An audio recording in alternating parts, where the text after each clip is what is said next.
तो चलिए प्यारे विद्यार्थियों, आज मैं आपको नरेशन बनाना सिखाता हूँ। जी हाँ प्यारे विद्यार्थियों, आप सब लोगों को पता ही होगा कि आपके अंग्रेजी विषय के पेपर में नरेशन के ऊपर भी एक क्वेश्चन जरूर पूछा जाता है। अब प्यारे विद्यार्थियों, आप लोग इसको अच्छे से सीख लो, जिससे कि आप लोगों का ये वाला टॉपिक मिस ना हो और आप सब लोगों को इसमें पूरा अंक मिल जाए। आप चलो अपन समझते हैं कि नरेशन होती क्या है। तो देखिएगा प्यारे विद्यार्थियों, यहाँ पर मैं आपको बता दूं कि नरेशन को स्पीच भी कहा जाता है। इसको देखो डायरेक्ट स्पीच और इनडायरेक्ट स्पीच भी कहा जाता है। ठीक है, अगर नरेशन लिखा है या स्पीच लिखा है तो दोनों के बात मतलब एक ही होता है। और इसका हिंदी में अर्थ प्यारे विद्यार्थियों देखो होता कथन। अब चलो मैं आपको बताता हूँ कि एक्चुअल में नरेशन होती क्या है और ये कितने प्रकार की होती है। देखिएगा प्यारे विद्यार्थियों, वीडियो को पूरा देख कर जाना, जिससे कि आपको प्यारे विद्यार्थियों ये नरेशन वाला टॉपिक बहुत अच्छे से समझ में आ सके और आप सब लोग अपनी परीक्षा में टॉपर बन सके। तो देखिएगा, नरेशन को समझने के लिए मैं यहाँ से आपकी मदद थोड़ा सा इस किताब में से अपन मदद लेंगे। अब चलो अपन देखेंगे कि किस प्रकार से नरेशन को सीखा जाता है। तो देखिएगा क्या लिखा है, व्यक्तियों समूहों के बीच की गई वार्तालाप को नरेशन कहते हैं। देखो, एक व्यक्ति द्वारा कही गई बात की अभिव्यक्ति के दो रूप होते हैं। ठीक है, एक तो होता है डायरेक्ट पक्ष और एक होता है इनडायरेक्ट पक्ष। ठीक है ना, जैसे कि हम किसी से एक बात कहते हैं, मान ली मैंने कोई सी बात आपको की, तो देखो ये डायरेक्ट हो गई। अब जैसे मैंने मान लो किसी और दूसरे की बात मैंने आपको बताई, तो देखो ये हो गया इनडायरेक्ट पक्ष। ठीक है ना, तो ये दो तरीके से होती है, डायरेक्ट और एक इनडायरेक्ट। मान लेते हैं कि मैं आमने सामने आपको कोई सी बात बता रहा हूँ, तो डायरेक्ट तरीका हो गया। मान लेते हैं कि मैं किसी और दूसरे की बात किसी आपके माध्यम से उस तक पहुंचाता हूं, तो देखो ये हो जाता है इनडायरेक्ट पक्ष। ठीक है ना, मान लेते हैं, देखो मैं आपको एक तरीका बताता हूं। सबसे पहले आपने अगर ये सीख लिया ना डायरेक्ट इनडायरेक्ट, है ना, तो देखो डायरेक्ट में क्या है, जैसे मैंने आपसे, ये मैं हूं और ये आप हो। ठीक है ना, मैंने कोई सी बात आपको कही, तो देखो ये हो गया डायरेक्ट नरेशन। ठीक है, और अगर प्यारे विद्यार्थियों देखो एक तीसरा आदमी और ये के कोई है। ठीक है ना, अब देखो मैंने कोई बात आपको कही और आपने फिर वो बात इसको कही, तो देखो इसको कहेंगे हम इनडायरेक्ट नरेशन।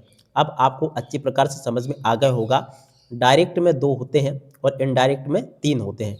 इतना सा आप लोग याद रखना। अब चलो मैं आपको बताता हूँ, देखो दो तीन क्या है ये भी मैं आपको आगे बताऊंगा। देखो दो तरह की नरेशन होती है, ये तो आपको समझ में आ गया। अब देखो, डायरेक्ट नरेशन जब वक्ता के कथन को श्रोता के द्वारा वक्ता के ही शब्दों में बोला जाता है, तो यह डायरेक्ट नरेशन कहलाता है। जैसे कि जैसे यहाँ पर लिखा है, he said to me I eat food. देखो यहाँ पे आप लोग डायरेक्ट नरेशन को समझ लेना, क्या लिखा है, प्रत्यक्ष कथन, जैसा जैसा बोला गया वैसा का वैसे ही आपने बोल दिया। क्या कहा, ही सेड टू मी, है ना, आई ईट द फूड, उसने मुझसे कहा कि मैं खाना खाऊंगा। अब ये कथन इसका नहीं है जिसने कहा है, ठीक है ना, वो किसी दूसरे का है। अब देखो यहाँ पर इस कथन के दो हिस्से हैं, एक तो ही सेड टू मी और आई ईट द फूड। अब देखो ये जो है ना आगे वाला, इसको कहेंगे हम रिपोर्टिंग वर्ब। क्या कहेंगे, रिपोर्टिंग वर्ब। और इसको कहेंगे रिपोर्टेड स्पीच। ठीक है ना, इतना सा आप लोग याद रखना।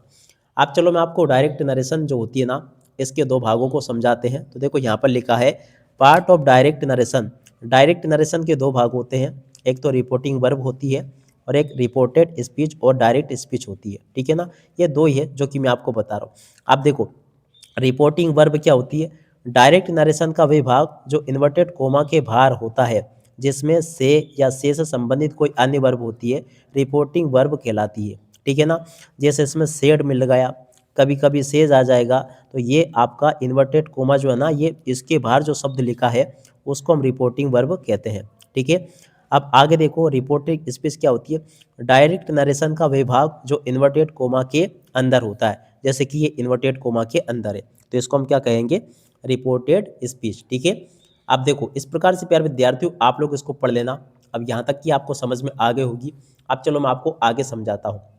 यहाँ पर लिखा है देख सकते हो, इनडायरेक्ट नरेशन यानी कि अप्रत्यक्ष कथन। अब देखो अभी अपन ने जो ऊपर पढ़ी ना वो डायरेक्ट नरेशन थी, अब हम क्या पढ़ेंगे, इनडायरेक्ट नरेशन। ठीक है ना, तो देखो डायरेक्ट नरेशन में हम ऐसे लिखेंगे, he said I am busy. ठीक है ना, अब इनडायरेक्ट नरेशन में क्या हो जाएगा, he said that he was busy, यानी कि इसको और इसको आपको यहाँ से जोड़ना है, जैसे कि ये दैट से जुड़ गया। मगर देखो इसको जोड़ने के कुछ नियम होते हैं जो कि आगे मैं आपको बताऊंगा। ठीक है, अब देखो ज़रा ध्यान से देखना बिल्कुल, ताकि आपको ये अच्छी प्रकार से समझ में आ सके, क्योंकि देखो अब बड़े काम की बात आपकी होने वाली है। तो देखो यहाँ पर पढ़ना, डायरेक्ट नरेशन से इनडायरेक्ट नरेशन में बदलने के नियम। पहला नियम क्या है देखिएगा, यदि रिपोर्टेड स्पीच का सेंटेंस सिंपल सेंटेंस साधारण वाक्य हो तो सिंगल कोमा के बाद लगे हुए इन्वर्टेड कोमा को हटाकर कंजक्शन डेट का प्रयोग किया जाता है। ठीक है, कंजक्शन के बाद रिपोर्टेड स्पीच के प्रथम अक्षर को स्मॉल लेटर में लिखते हैं, बशर्ते वे आई ना हो। ठीक है ना। और यदि रिपोर्टिंग वर्ब प्रेजेंट या फ्यूचर टेंस में होती है तो रिपोर्टेड स्पीच के सेंटेंस में कोई भी परिवर्तन नहीं करते हैं। देखिएगा, ध्यान दीजिएगा, यदि रिपोर्टिंग वर्ब वाला कौन सा सेंटेंस है, जरा ध्यान दीजिएगा। देखो अपन ने ऊपर पढ़ा था ये वाला रिपोर्टिंग वर्ब, कौन सा, ये वाला। अगर ये सेंटेंस प्यार विद्यार्थी देखो कौन सा टेंस में होगा, ये सेंटेंस प्यार विद्यार्थियों देखो अगर यहाँ पर लिखा है या तो प्रेजेंट में हो या फ्यूचर में, तो इसमें प्यार विद्यार्थियों रिपोर्टेड स्पीच के सेंटेंस में कोई भी परिवर्तन नहीं करना है। अब देखो रिपोर्टेड स्पीच वाला सेंटेंस कौन सा है, ये वाला। ठीक है ना, तो इसमें फिर कोई भी परिवर्तन नहीं करना है। कब परिवर्तन नहीं करना है, जब प्यारे विद्यार्थियों देखो ये सेंटेंस या तो प्रेजेंट में हो या फ्यूचर में हो। ठीक है ना, फिर इसमें आपको कुछ भी परिवर्तन नहीं करना है। और देखो यदि रिपोर्टेड वर्ब पास्ट टेंस में होती है, ठीक है ना। अब जैसे कि यहाँ पर मैं आपको बताऊँ, ये जो रिपोर्टेड वर्ब है ना, ये कौन से टेंस में, पास्ट टेंस में है। ठीक है ना, तो अब देखो पास्ट टेंस में जब होगा ना, तो देखो इसमें आपका क्या हो जाएगा, चलो मैं आपको बताता हूँ। तो देखिएगा यहाँ पर अगर देखो पास्ट टेंस में होगी ना, तो रिपोर्टेड स्पीच के सेंटेंस में निम्नलिखित होने से निम्न परिवर्तन होता है। देखो आपको दो बातें ध्यान रखनी है। देखो अगर टेंस प्रेजेंट है, फ्यूचर है, तो आपको कुछ भी परिवर्तन नहीं करना है टेंस में। और अगर प्रेजेंट ये सेंटेंस कौन सा, पास्ट टेंस का है, तो रिपोर्टेड स्पीच में इस प्रकार से परिवर्तन होता है। जैसे कि ये जो सेंटेंस था ना आपका, किसका था, पास्ट टेंस का था, तो अब इसमें परिवर्तन होगा। अब कैसे परिवर्तन होगा, परिवर्तन को समझने के लिए यहाँ पर देखिएगा आप लोग, जरा देखो। अगर देखो सेंटेंस प्रेजेंट इंडेफिनिट टेंस का है तो पास्ट इंडेफिनिट टेंस में बदल जाएगा। ठीक है ना।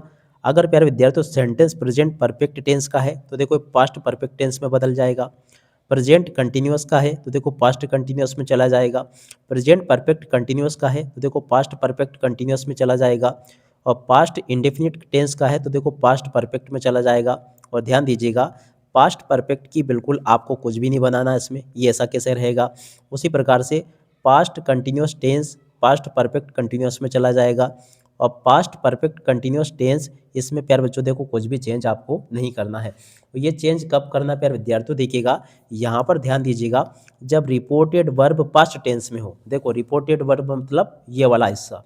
ठीक है, समझ में आ गया आपको इतना, जो कि मैंने आपको यहाँ से बता दिया। अब चलो मैं आपको आगे बताता हूँ कि आगे आपको और क्या करना होगा। ठीक है, तो देखो जरा ध्यान से देख लीजिएगा इस टेबल को भी, क्या लिखा है, यदि रिपोर्टिंग वर्ब पास्ट टेंस में हो और रिपोर्टेड स्पीच के सेंटेंस में निम्न हेल्पिंग वर्ब प्रयोग की गई हो तो इनडायरेक्ट में बदलते समय उनमें निम्न परिवर्तन होगा। जैसे विल आया तो देखो वुड हो जाएगा, केन का कुड हो जाएगा, शुड का शुड हैव हो जाएगा, कुड का कुड हैव हो जाएगा, मस्ट का इसमें कुछ भी चेंज नहीं होगा। डायरेक्ट में देखो सेल अगर आया शुड हो जाएगा, माई का माइट हो जाएगा, वुड का वुड हैव हो जाएगा, माइट का इसमें कुछ भी चेंज नहीं होगा। ठीक है, तो देखो ये तो आपके बेसिक रूल्स हो गए। अब चलो मैं आपको नरेशन बदलना भी सिखा देता हूँ, बिल्कुल एकदम सिंपल है।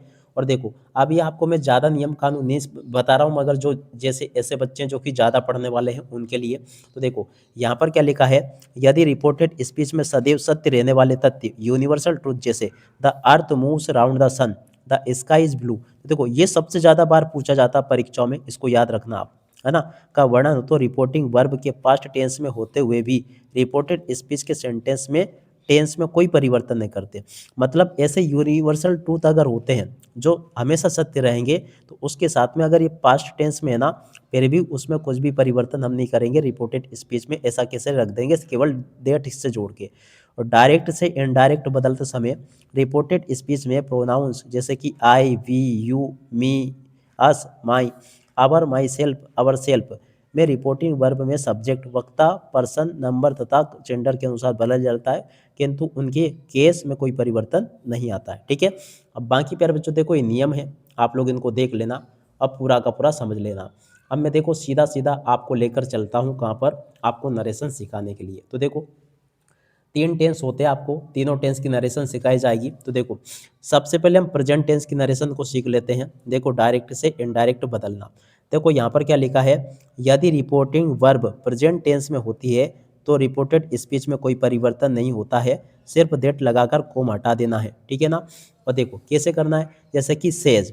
अब प्रेजेंट का कैसे पता चलेगा, प्रेजेंट का पता ऐसे चलेगा कि इसमें एस लगा हुआ है, सब में देख लो ऐसे, या तो एस लगा हुआ मिलेगा या आईएनजी लगी हुई आपको मिलेगी, ठीक है ना। और देखो यहाँ पर हेज लगा हुआ मिलेगा, ठीक, इससे आप लोग पता कर लेना कि किस टेंस में है, ठीक है।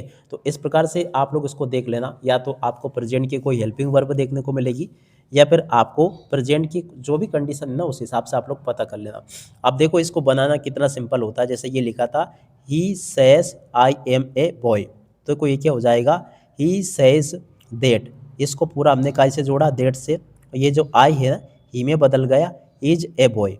अब देखो आई ही में कैसे बदला, चलो इसके नियम में आपको बता देता हूँ, ताकि प्यारे विद्यार्थियों आपको ये अच्छी प्रकार से समझ में आ सके और आप सब लोग अपनी परीक्षाओं में इनको लिख कर आ सकें, ठीक है ना। तो इसको इस प्रकार से प्यारे विद्यार्थियों याद रखिएगा, माई जो है ना हिज हो जाएगा, दिस ऐसा कैसे रहेगा, उसके बाद में देखो और इसके अलावा देखो आई ही हो जाएगा और यू आई हो जाएगा, ठीक है। तो इस नियम को प्यारे बच्चों आप लोग थोड़ा सा याद रखना, जो कि आपको यहाँ पर मदद करेगा, ठीक है। देखो बिल्कुल सिंपल है, प्रेजेंट टेंस को बदलना बिल्कुल सिंपल है, कुछ भी नहीं करना आपको, सेज हटाना है। देखो क्या हो जाएगा, सेज ऐसा कैसे रहेगा और इसको आई को ही बना देना है, याद रखिएगा आई को क्या बना देना है, ही। और उसके अलावा देखो यहाँ पर देखो आई को क्या बनाना है, ही बनाना है, और यू को क्या बनाना, आई बनाना है, याद रखिएगा। इस प्रकार से प्यारे विद्यार्थियों आपके ये नरेशन चेंज हो जाएगी, जो कि मैंने आपको बता दी। अब चलो अपन देखते हैं फ्यूचर टेंस की। तो देखो फ्यूचर टेंस के लिए यहाँ पर आपको देख लेना है, फ्यूचर टेंस की पहचान ये रहेगी कि इसमें विल आएगा, सब में देख सकते हो विल लिखा है या सेल लिखा है, विल या सेल पता बताती है कि फ्यूचर टेंस की है। अब देखो फ्यूचर टेंस की जब कोई नरेशन आती है ना, तो देखो मैंने आपको क्या बताया था कि अगर प्रेजेंट या फ्यूचर हो तो इसमें रिपोर्टेड स्पीच में सेंटेंस में कोई भी परिवर्तन नहीं होता है। तो देखो ये भी एकदम सरल है, इसमें भी आपको कुछ भी नहीं बदलना है, केवल देखो ये लिखा है he will say you are very clever, ठीक है ना। तो ही विल से दैट से जोड़ा आई एम वेरी क्लेवर, देखो यू क्या हो जाएगा, आई हो जाएगा, ठीक है ना। जैसे कि मैंने आपको यहाँ पर बताया था यू को क्या बनाना है, आई बनाना है, आई को ही बनाना है, माई को हिज बनाना है, ठीक है। तो इसको याद रखना आप लोग, ठीक है। तो इस प्रकार से प्यारे विद्यार्थियों आप लोग इनको आसानी से परिवर्तित कर सकते हो, ये मैंने आपको बता दिया, कुछ भी नहीं। ये देखो प्रेजेंट एकदम सिंपल है और फ्यूचर भी एकदम सिंपल है, मेन दिक्कत देगा आपको पास्ट टेंस, ये भी मैं आपको सिखा दूंगा। तो देखो इसमें कुछ भी नहीं करना, डेट लगाओ और इनको ये जो दे रखे हैं ना इनको ऐसे बदल देना, माई को हिज में बदल देना, यू को आई में बदल देना, बस इतना सा काम है आपको, जो कि मैं यहाँ पर आपको बता चुका हूँ। ये इतना सा याद रखना, बाकी काम आपका हो जाएगा। तो अब आप लोग इसको भी सीख गए होंगे। अब चलो मैं आपको बताता हूँ पास्ट टेंस की। तो देखो पास्ट टेंस में थोड़ा सा आपको ध्यान रखना पड़ेगा, जैसे कि ये लिखा है ही सेड, देखो सेड से पता चल रहा है कि पास्ट टेंस है। आई एम अनवेल, मैं ठीक नहीं हूँ, तो देखो अब देखो आई एम आया, अब एम से आपको पता चल जाना चाहिए किस टेंस की है। तो देखो इससे आपको पता चल जाएगा कि कौन से टेंस की है, देखिएगा ज़रा, इससे पता चल रहा है कि ये प्रेजेंट किसकी है, प्रेजेंट इंडेफिनिट की है क्या, तो देखो प्रेजेंट कंटिन्यूअस की है क्या, तो देखो ये प्रेजेंट कंटिन्यूअस की, क्योंकि देखो आई इज एम आर काई में आता है, प्रेजेंट कंटिन्यूअस में आता है। अब देखो इसका है तो काई में बदलना, पास्ट कंटिन्यूअस में, पास्ट कंटिन्यूअस की हेल्पिंग वर्ब क्या, वाज वेयर, ठीक है। तो देखो यहाँ पे अपन ने क्या लगाया, एम था तो एम को हटा के अपन ने वाज लगा दिया, ठीक है। अनवेल ऐसा कैसे रहा, ये ऐसा कैसे रहा, आई हो गया ही। अब आपको अच्छे से समझ में आ गया होगा, कुल मिला के आपको ये याद रखना है इसमें, बाकी कुछ भी नहीं, ठीक है। तो ये मैंने बता दिया। अगला देखो ही सेड, तो देखो ये तो हो गया था Mohan said you are wrong, देखिएगा अब इसमें भी देखो यू आर, आर आया ना, तो आर से पता चल गया कंटिन्यूअस है। देखो क्या लिखा अपन ने, मोहन सेड, डेट से जोड़ा, डेट के बाद में देखो यू का आई में बदल गया आई में, और ये जो आर है ये बन गया वाज, और ऐसा कैसे रहा। अगला देखो Kamla said my mother does not cook food, तो देखो फिर जो कमला सेड देट, और इसके बाद में देखो माई को काई में बदलना है, देखो माई को देखिएगा प्यारे विद्यार्थियों यहाँ पर क्या लिखा है, आप जरा ध्यान दीजिएगा, कमला सेड क्या लिखा था, देखो ये लिखा था Kamla said my mother does not cook food, cooked food, ठीक है। अब देखिएगा तो क्या हो जाएगा, Kamla said that her mother did not cooked food. तो देखो प्यारे विद्यार्थियों, माई को या तो यहाँ पर हिज में बदल देना है, या फिर हिज में नहीं बदलो तो फिर हर में आपको बदल देना है, ठीक है ना। हिज लड़कों के लिए है, हर लड़कियों के लिए, इतना सा याद रखना आपको, ठीक है। तो इस प्रकार से प्यारे विद्यार्थियों आपको मैंने नियम बता दिए, और उसके बाद में देखो आगे आसानी से आपको ये समझ में आ गई होगी। अब चलो मैं आपके पेपर के लिए जो वेरी वेरी मोस्ट टाइम पे छाट कर लाया हूँ वो नरेशन आपको सॉल्व करवा देता हूँ, ताकि प्यारे विद्यार्थियों आपके पेपर में परीक्षाओं में आप लोग इनको करके आ सके और आप लोग अपनी परीक्षाओं में टॉपर बन सके, ठीक है। तो देखिएगा इस प्रकार से सारी नरेशन यहाँ पर आपको दे रखी है। जैसे कि ये देखे, he said to me what are you doing, ठीक है ना, उसने मुझसे कहा कि तुम क्या कर रहे हो। तो देखिएगा जरा ध्यान दीजिएगा, सेड से ये पता चल रहा है कि कौन सा टेंस है, पास्ट टेंस है। तो देखिएगा पास्ट टेंस जब होगा ना तो देखो इसको हम क्या कर सकते हैं, तो देखो इसको इसी प्रकार से लिखना होगा। तो देखो यहाँ से अपन लिखेंगे he said to me that, और उसके बाद में वाट आई वाज डूइंग। तो देखो ये कैसे हो जाएगा, देखो मैं आपको लिख कर बताता हूँ, ही और उसके बाद में अपन लिखेंगे सेड टू मी, और उसके बाद में अपन इसको जोड़ देंगे देट से, ठीक है ना। यहाँ पे देट आ गया, वाट आर यू डूइंग, ठीक है। और देखो तो यहाँ पर प्यारे विद्यार्थियों आपका क्या हो जाएगा, वाट ऐसा के सही। अब देखो आर आपको बता रहा है कि किस टेंस का है, तो देखो ये पता चल रहा है कि कंटिन्यूअस का, प्रेजेंट कंटिन्यूअस का। अब इसको पास्ट कंटिन्यूअस में बदलना है, तो देखो यहाँ पर हेल्पिंग वर्ब क्या आ जाएगी आपकी, वाज आ जाएगी, ठीक है। उसके बाद में वाज यू, देखो यू प्यारे विद्यार्थियों काय में बदल रहा है, जाएगा आई में बदल जाएगा, वाज आई डूइंग, ठीक है।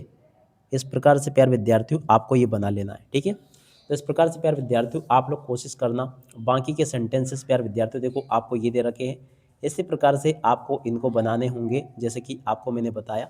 जैसे कि यहाँ पर लिखा है, the teacher told the student that the earth रू, देखो रिवॉल्व राउंड द सन, देखिएगा चेंज इनटू इनडायरेक्ट स्पीच। देखिएगा प्यारे विद्यार्थियों इसको आपको इनडायरेक्ट स्पीच में चेंज करना है।